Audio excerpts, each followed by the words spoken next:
Welcome to Ladies Talking Business. I'm your host, Moremi Akano. Our guest today is Omowumi Loveth Adesuyi, CEO Naija Fabric Hub, a Nigerian indigenous business founded in 2015. She is a dynamic businesswoman controlling multiple businesses, including Posh Lareya Event, Posh Foods NG, and Posh Interior Limited. She is a graduate of English language from Obafemi Awolowo University, Ile-Ife. In addition to her degree in English language, Omowumi has a diploma in French language from the Institute of Language in the Republic of Benin. She is a certified member of NACCIMA, Nigerian Association of Chambers of Commerce, Industry, Mines, and Agriculture. And she is passionate about the impact of Nigerian women in business, a passion validated by her commitment as a member of NACCIMA Business Women Group, NAWOG. She was a Nigerian representative at the Gemology Institute of Nigeria conference held in Thailand, a delegate at the National Institute of Micro, Small, and Medium Entrepreneurship in India, and more. In 2019, she was a nominee of the highly coveted Obama-led Yali Young African Leaders Initiative Award. Welcome to Ladies Talking Business, Omowumi. Thank you for having me. Great. So fabrics. Your fabric is nice, by the way. Thank you. I wear what I sell. Well, that's a good one. So how can one thrive in this fabric selling industry or business? How can one thrive? For me, I will talk from experience. Okay. I've been able to carve a niche for myself in the fabric industry, and what I do is I source for exclusivity. I don't do the regular. I try to go for what's not really in vogue. I try to source for timeless fabric that in 2-3 years to come, you pick it out of your wardrobe and people still say, oh, nice fabric. But I discovered that most people in the fabric industry, they want to stock what every other person has in stock. Some people are looking for something different. You know, so you have to be able to offer something different. And the people you're providing the services for, your customers, your targeted audience, once they discover that you have something different, they'll come for you. And that way you'll definitely thrive. And then customer service. You want us to talk about that in Nigeria? Let's talk about customer service in Nigeria. Yeah, I know that's a no-go area, but as a person, I don't joke with my customer service because the Yoruba people will say, where your mouth will get to, your leg won't get there. So where they're going to be talking about you, oh, she's this, she's that, you won't be there. So the things they experience, your first impression on a customer would go a long way. I don't joke with it. Interesting. Okay, so it's a saturated market. There are a lot of fabric sellers. I mean, we've just spoken about how we can thrive. And you kind of mentioned things to do to make you different. But how else can you stand out? So let's say there's a street of 10 fabric sellers. How would Moremi's fabric business stand out from the other 9 people? I'm going to say a story again. This happened today. Immediately I came down from my car. The first thing Kofo said was, you look beautiful. I like your fabric. And then I came in. He also said, wow, nice fabric. You know, I sell fabric. So I don't have to say too many things before you know that this is what I do. So in an industry where it's saturated, a lot of people are selling, and then with the China people virtually coming into your nose to say, this is my product, take it from me. So they're literally giving it to people like sachet water, you know. So you need to stay on top of your game. What I do is, you cannot see me and not notice what I'm wearing. And then you tell me I look good, and I say, oh, that's what I sell. It works for me, it works magic.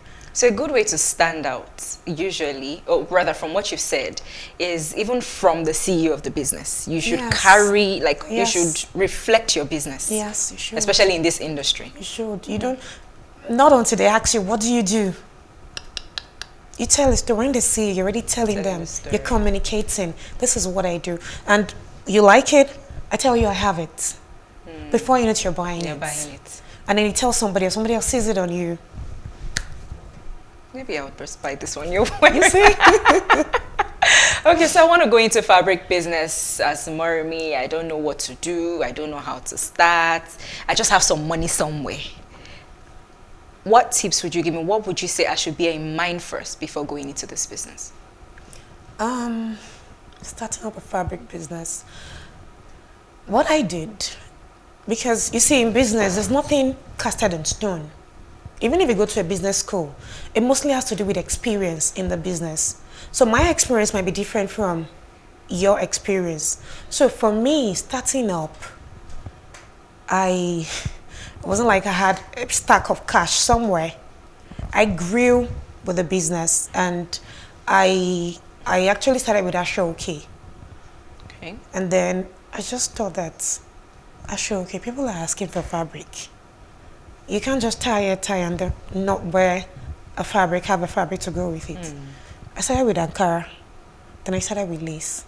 Bear in mind, I said I didn't have lots of cash stacked somewhere. So what I did was, I had Ashoke, I had Ankara, I had few laces. Then I had people that I'd already partnered with them. Okay. I didn't have a lot of fabrics, and let me ask you, what amount is enough to start a business? I would say no amount. No amount. Not even billions of naira. Yes, there's always more to buy. So what do? We just sit with 2 stacks of Ashoke in the store, 3 Ankaras, and then 10 laces. People need more. So I had to partner with a lot of people. I had to build personal relationship with people that already study in the business. People that if I need 10 bundles of lace, oh, Aunt Kudi, Showa. Sorry for people who don't understand Yoruba. And then she said, Hoa color olofe. My customers don't know if it's coming from my store or it's not. The most important thing is you deliver. I deliver. I like the point you just made about partnering as a startup or as a new business. Don't think you can do everything yourself. You sometimes have to partner with people. But how does that work? We know how difficult these things can be. So how do you partner well with maybe somebody bigger in the game? So like I said, I build a relationship with them first. Okay. A relationship that goes beyond just buying. I make them my friend. Same thing I do with my customers too. Because you see, those customers, they want to see you more than just collecting money from them. They want to have something deeper with you. To have an experience. They want to connect with you on another level. So once you have a connection with them, it's easy to get other things from them. So same thing with partnering. We believe business is just, oh, we're signing papers, you're my partner. You say signing papers does not mean that they will still disappoint you or cheat you of it. They need to build something deeper than just paperwork. So once you have that, they trust you on another level. And they also want you to succeed. I always tell people that I'm here today because a lot of people believed in me.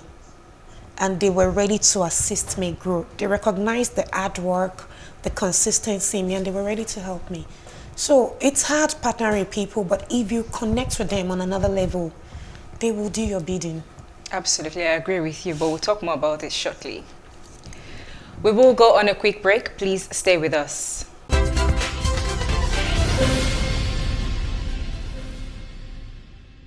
Thanks for staying with us. This is Ladies Talking Business, and our guest is Omowumi Loveth Adesuyi, CEO Naija Fabric Hub. So, Omowumi, I'm sure you'd agree with me that many businesses are struggling this period. So what are you doing as a business owner to still stay afloat? What you just mentioned, with the economy, the currency, Forex, you know, it's terrible. I tell people that when you don't have enough money, it could mar your business and you might not be able to get up.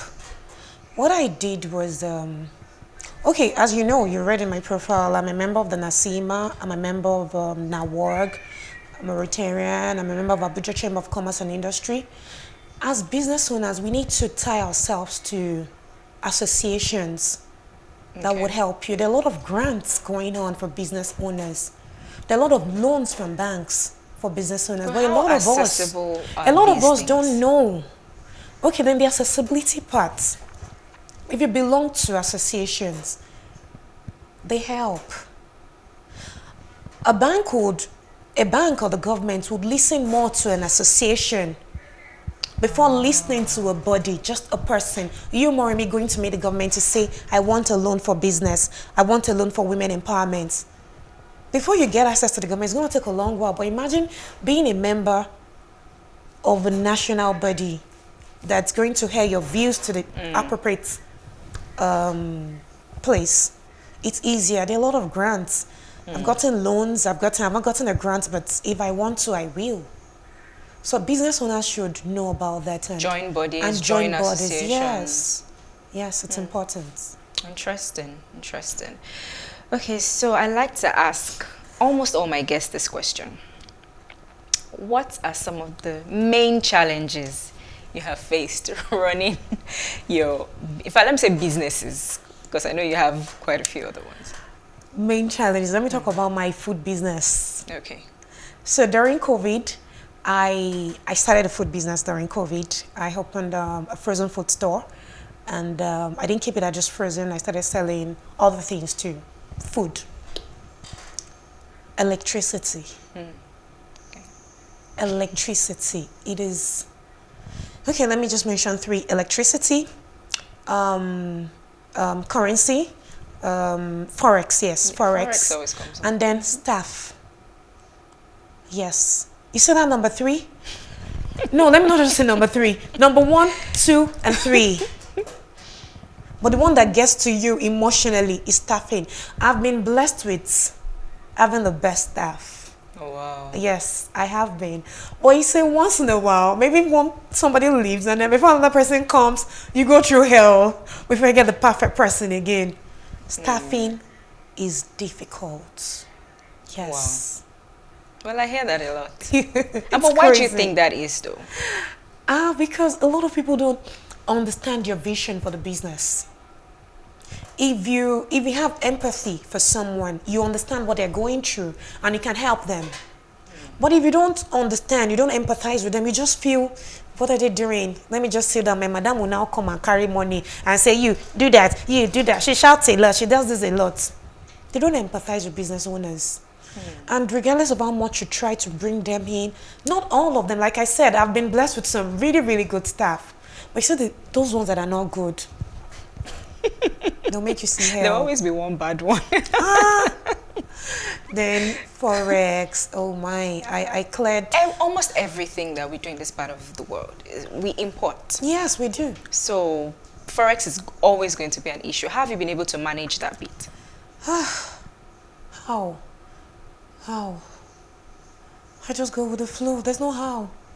I reached out to my account officer last week. Okay, there was a time that I heard that the government gave an initiative for business owners to trade with a particular rate.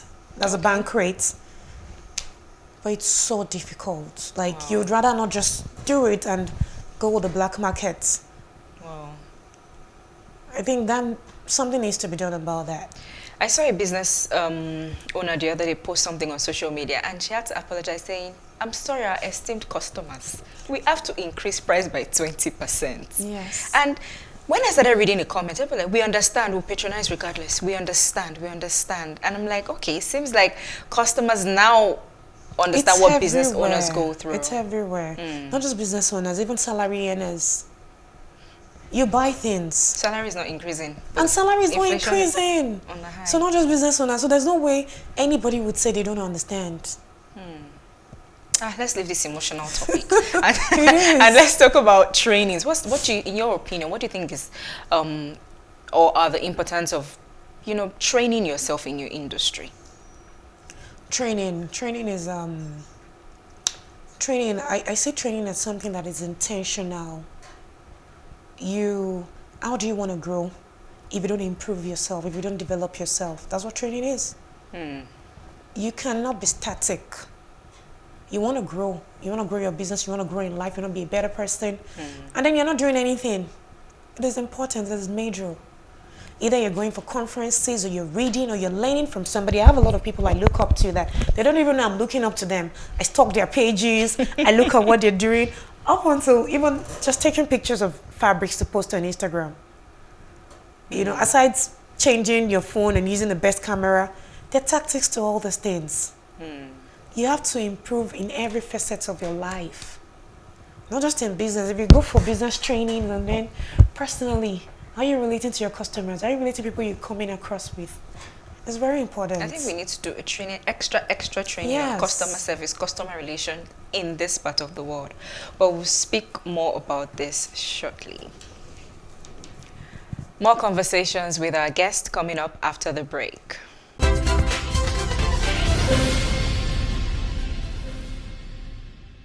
I'm still here with Omowumi Loveth Adesuyi, CEO Naija Fabric Hub.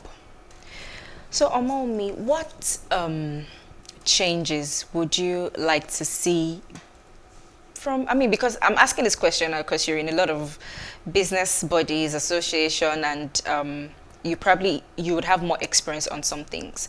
So what changes would you like to see business owners make in how they run their businesses, especially small businesses? Number one thing is, small business, but they still need structure. And then I tell small business owners, I'm a small business owner too. Owner too. I know. The first thing I'll tell a small business owner is separate your individual self from your business. It's very, very important. If you cannot separate Omowumi from Naija Fabric Hub, you have a problem. The capital in which you're using to run your business is yours, yes. But again, it's not yours because you feel it's yours, it's my business, then you take 10,000 naira from it today. You take from it again tomorrow. Before you know it, if you started with 100K, you already have 80,000 naira left. You need to separate both. Your business is your business, you're a different person. Pay yourself a salary. And if you can't afford to pay yourself a salary, maybe find a side hustle that wouldn't make you touch from your business money. It's hard. Yes, it's hard. Yeah. But you have to.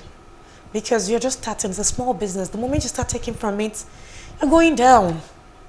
And then you don't have anywhere to replace it. It won't work. I agree with you. So for someone who's doing business or who has businesses in Nigeria, what lessons have you learned from running a business in Nigeria? I've learned to be extremely patient and tolerant. Yes. I've learned to not focus on my losses. Okay. Because it just pins you down. Yes, there will be losses in business.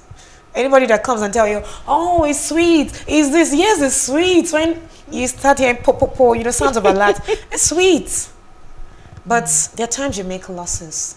Are you going to dwell on the losses and not move on? You cut your losses and move on.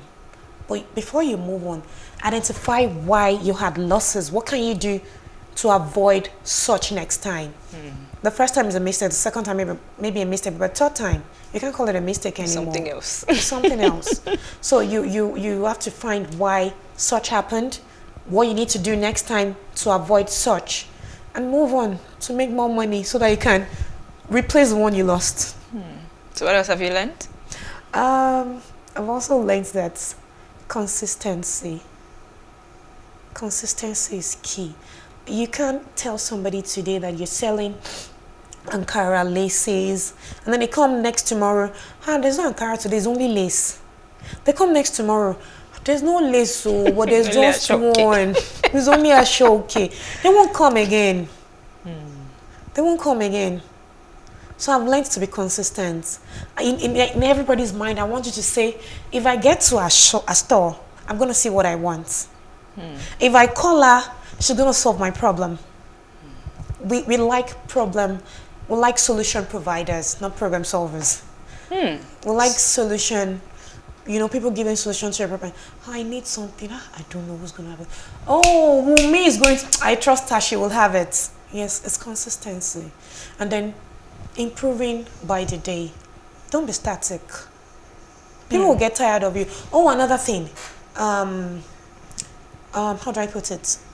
Change. People get bored easily. So you have to keep doing new Yes, things, if you evolving. notice those big brands, they're not static. They're improving. They're bringing something new to the market. Even as a small business owner. Okay, let me give you an instance.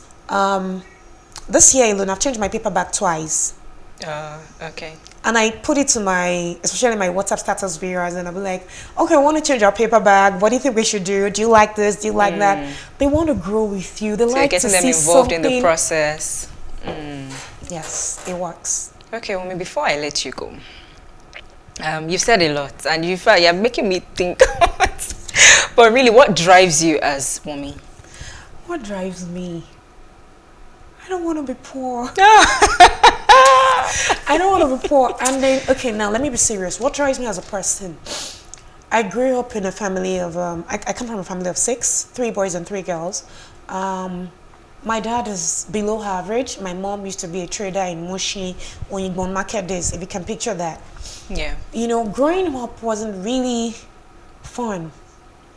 But I have clarity on what I want to be. I have clarity on how I want to see myself. How do I get there without a rich father or a rich mother? How do I get there and how do I stay there? It's a different thing just getting there. But you also want to stay there. That's what drives me. Do I want to go back to Mushi? I was born and bred in Mushi. If you know Lagos, do I want to go back? Hell no. So thinking about that, It just drives you. it drives me. It does. Thank you so much for coming You're on the show today, welcome. Wumi. Wish you all the very best. Thank you. Thank you. Many thanks for watching this episode of Ladies Talking Business. Do join us this same time next week for another episode.